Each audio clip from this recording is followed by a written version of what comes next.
Halo guys, selamat datang di channel aku Artia Desi. Pada akhir episode ke-7 diperlihatkan bahwa detektif ketua mengejar pria misterius hingga terlihat perkelahian. Di lokasi itu terdengar suara tembakan dan detektif Han berlari mencari sumber suara. Ditemukan tongkat milik hakim ketua dan juga ceceran darah. Sebelum lanjut ke ceritanya, buat kalian semuanya yang baru nemuin channel aku, jangan lupa dukungannya ya. Dan video ini aku buat hanya untuk spoiler ke kalian semuanya. Aku tetap menyarankan untuk kalian menonton pada saluran resminya. Detektif Han dan Hakim Kang menemukan ceceran darah, namun tidak dapat menemukan keberadaan detektif ketua. Tentu kejadian ini membuat penghuni villa menjadi ketakutan, karena sebelumnya Nona Yo juga telah diancam oleh pria misterius tersebut. Kemudian Nona Jang mengajak semuanya untuk berdoa bersama. Terlihat nenek Om tidak ingin berpegangan tangan. Keesokan harinya terlihat para polisi sudah bersiap untuk mencari keberadaan detektif ketua. Namun detektif Han dan timnya tidak boleh ikut terlibat dalam pencarian ini. Ini membuat mereka marah dan juga sedih. Detektif Dong Hon menyalahkan dirinya sendiri karena telah meninggalkan detektif ketua malam itu. Detektif Han memutuskan untuk pergi ke rumah detektif ketua. Dauhi terlihat tidak dapat berhenti menangis. Suami dari detektif ketua juga seorang polisi. Dia menyerahkan hasil penyelidikan tentang pembunuhan berantai yang disimpan detektif ketua kepada detektif Han. Sebelum menghilang, detektif ketua mengatakan kepada suaminya bahwa pembunuh berantai berinisial J telah kembali. Saat detektif Han pulang, Hakim Kang menanyakan tentang kondisi detektif ketua. Detektif yakin bahwa detektif ketua akan segera kembali. Karena melihat detektif Han yang sedih, Hakim Kang berusaha mencari detektif ketua melalui cerminnya.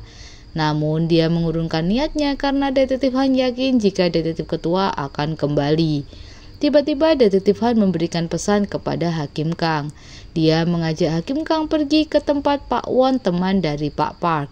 Pak Won memberikan keterangannya jika Pak Park membutuhkan uang untuk pengobatan kanker putrinya, tetapi tidak mungkin jika dia melakukan perjudian. Keesokan harinya Pak Won bersedia memberikan kesaksiannya. Setelah ditunggu selama 1 jam, dia tak kunjung datang. Hakim Kang meminta menunggu sebentar lagi, dan akhirnya Pak Won datang dengan tergesa-gesa. Dia pun memberikan kesaksian yang berbanding terbalik. Dia mengatakan Pak Park melakukan perjudian dan memeras Pak Choi Won Jung. Tentu Pak Won ini telah mendapatkan intimidasi dari Choi Won Jung. Selain itu, jaksa penuntut juga tidak memberikan tuntutannya. Hakim Kang pun menunda persidangan. Kemudian Pak Won buru-buru pergi dan detektif Han segera mengejarnya. Dia meminta maaf kepada detektif Han karena telah berbohong di persidangan. Sementara itu Hakim ketua serta anggota Dewan Jung terlihat makan bersama. Selain itu, Jung Taek-yu juga mengejek orang miskin. Ini membuat Hakim Kang kesal. Mereka semua telah merekayasa bukti kematian Pak Park untuk menyelamatkan Choi Won Jung. Hakim Kang kemudian bertemu dengan Lee Aron. Di sini Lee Aron menjelaskan bahwa dia telah menemukan korban pembunuhan berantai J, di mana salah satu korban yang selamat itu adalah detektif Han. Tentu hal ini membuat Hakim Kang sangat kaget. Melihat ekspresi Hakim Kang yang terlihat emosional membuat Lee Aron mulai curiga kepadanya. Kemudian detektif Han dan juga timnya berniat untuk melindungi Choi Won Jung ketika dia divonis hukuman ringan nanti, karena kemungkinan dia akan dibunuh oleh Gena. Sidang putusan pun digelar karena Choi telah membayar uang jaminan dan bukti yang diberikan serta jaksa tidak menuntut, maka Hakim Kang memutuskan bahwa Choi akan menerima hukuman bekerja sebagai pelayan masyarakat selama 40 jam. Tentu hal ini membuat semuanya kesal. Anak dari Pak Park tidak terima serta mencoba berbicara dengan Hakim Kang. Namun Hakim Kang yakin bahwa dia selalu membuat keputusan yang benar. Namun dada Hakim Kang kembali merasakan nyeri karena ada perasaan emosional ketika melihat detektif Han. Setelah semua putusannya, Hakim Kang menjadi perbincangan di berbagai media. Tentu hal ini karena dianggap sebagai hal yang kontroversial.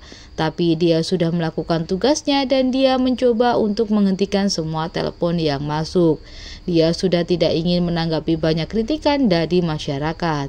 Setelah Hakim Kang kembali ke ruangannya, Falak masih terus mencoba meyakinkan bahwa Lee Aaron mungkin saja adalah Satan. Bukan tidak mungkin jika Lee Aaron akan mengkhianati Hakim Kang. Namun Hakim Kang tidak mempercayai Falak. Anak dari Pak Pak dirawat di rumah sakit. Kondisinya sudah kritis, dia pun sudah mengalami henti jantung. Sang ibu hanya bisa terus menangis, tetapi tiba-tiba dia membuka matanya. Dokter pun juga kaget akan hal ini. Orang yang menculik Pak Pak semuanya meninggal dalam kebakaran. Sepertinya ini adalah hukuman dari 2 petugas penjaga neraka. Selain itu, mereka diam-diam berdonasi untuk biaya pengobatan putri Pak Pak. Sekarang putrinya nampak semakin membaik. Mereka juga berharap adanya keajaiban. Ternyata dokter yang mengobatinya adalah seorang malaikat dan terlihat di sini adalah sosok nenek Di lain sisi, Choi masih melakukan pelayanan masyarakat. Detektif Han mendatanginya dan menawarkan perlindungan. Tetapi Choi menyuruhnya untuk pergi dan tidak lagi mengganggunya. Detektif Han pun mempunyai rencana yang lain. Hakim Kang terlihat sudah bersiap-siap untuk melakukan penghakiman. Sebelumnya dia melihat di cermin apakah yang dilakukan oleh Choi Wong Jung. Dia terlihat sedang berada di gereja untuk memohon pengampunan.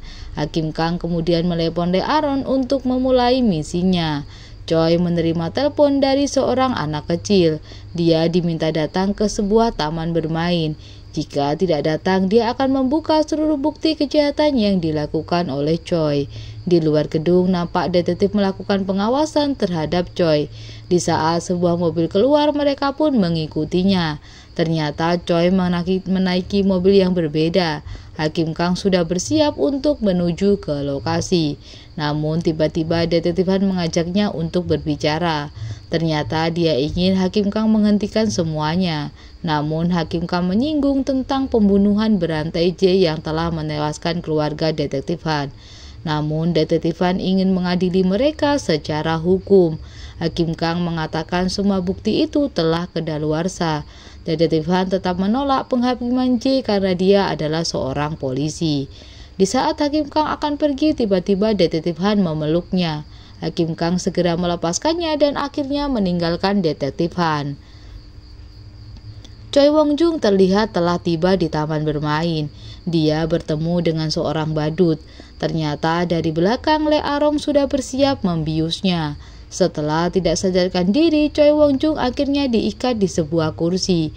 Hakim Kang melakukan pembalasan atas apa yang sudah Choi lakukan terhadap Pak Pak. Dia terus memukul bola golf ke arah Choi hingga membuatnya kesakitan. Choi kemudian dibebaskan. Dia bertemu dengan sebuah mobil dan meminta bantuan. Ternyata 2 petugas neraka lah yang dia temui.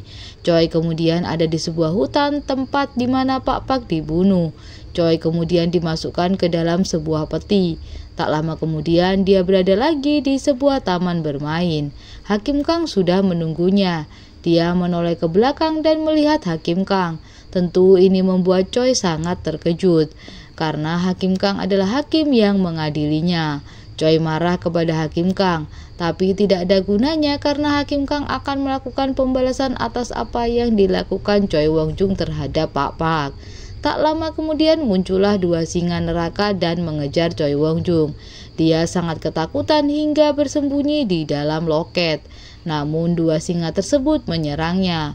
Choi akhirnya naik ke arah biang lala. Ternyata di dalam sudah ada Hakim Kang yang menaiki biang lala tersebut. Hakim Kang langsung menghajar Choi Wong Jung hingga dia tak berdaya. Di sini Choi masih tidak mengakui perbuatannya. Hakim Kang tidak berhenti dalam memberikan pelajaran.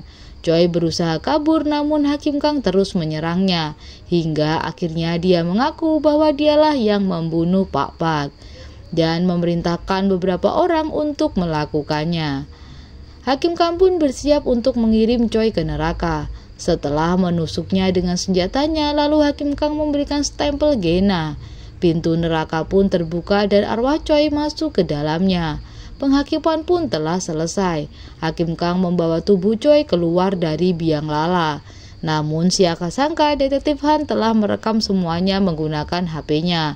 Ternyata Detektif Han telah memasang alat GPS di punggung Hakim Kang ketika dia memeluknya. Dengan alat tersebut, Detektif Han dapat mengikuti kemana Hakim Kang pergi, hingga akhirnya dapat merekam semua kejadian. Hakim Kang tentu sangat marah.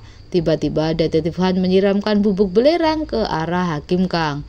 Falaklah yang telah memberitahu Detektif Han jika iblis terkena belerang maka kekuatannya akan berhenti beberapa jam. Karena hal ini, Hakim Kang tidak dapat menggunakan kekuatannya dan dia pun diborgol oleh Detektif Han. Namun tiba-tiba Detektif Han mendapatkan telepon bahwa detektif ketua sudah ditemukan.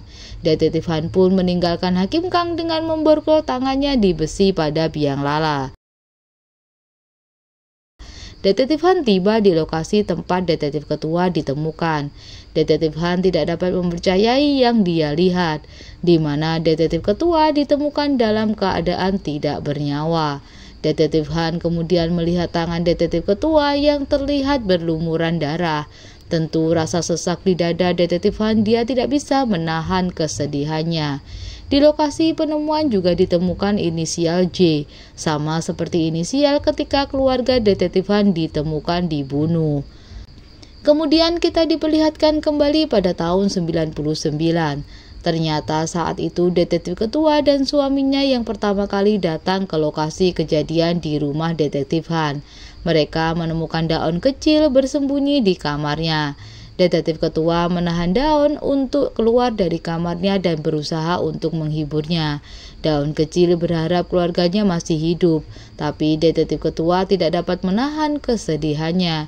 Dia pun berjanji kepada daun akan menemukan pelaku pembunuhan keluarganya. Kemudian detektif ketua mendengar bahwa daun akan ditempatkan di panti asuhan. Detektif ketua pun mengunjunginya. Ternyata dia sedang diejek oleh teman-temannya karena dia adalah yatim piatu. Daun marah kepada detektif ketua karena berbohong akan menemukan pelakunya. Daun melempar batu hingga membuat tangan detektif ketua berdarah. Saat di sekolah diadakan lomba dengan orang tua masing-masing. Daun terlihat sangat sedih, tetapi detektif ketua dan suaminya datang menemuinya dan mengajukan diri untuk mengikuti lomba berperan sebagai ibu Daun. Saat lomba akan dimulai, detektif nampak bersemangat. Daun kecil sedikit terhibur dengan apa yang dilakukan detektif ketua dan suaminya. Daun merasa bersalah atas tindakannya yang melukai tangan detektif ketua, hingga Daun pun memberikan plester. Detektif ketua kemudian mengajak Daun untuk tinggal bersamanya. Daun pun menyetujuinya dan membuat detektif sangat senang. Mereka pun terlihat berfoto bersama. Mengingat masa-masa itu membuat Daun sangatlah sedih. Sementara itu kekuatan Hakim Kang telah kembali. Dia pun berhasil melepaskan borgol pada tangannya. Di saat bersamaan Detektif Han kembali, dia melempar HP yang digunakan merekam Hakim Kang. Daun juga menghancurkan HP tersebut dengan tangannya. Kemudian dia memberikannya kepada Hakim Kang dan Hakim Kang melapkan HP tersebut. Detektif Han meminta Hakim Kang untuk menemukan pembunuh berantai J. Detektif Han juga menawarkan diri untuk mencarinya bersama. Selain itu, Detektif Han juga ingin membunuhnya. Hakim Kang tidak ingin dia terlibat karena dia juga akan masuk neraka. Tetapi Detektif Han bersedia untuk masuk ke neraka asalkan dia dapat membunuh pelaku pembunuhan berantai. Tiba-tiba Hakim Kang meneteskan air matanya. Dia merasakan emosi yang dirasakan oleh manusia. Saat dia melihat Detektif Han menangis, tanpa sadar air mata Hakim Kang mengucur deras. Dan episode ini pun berakhir.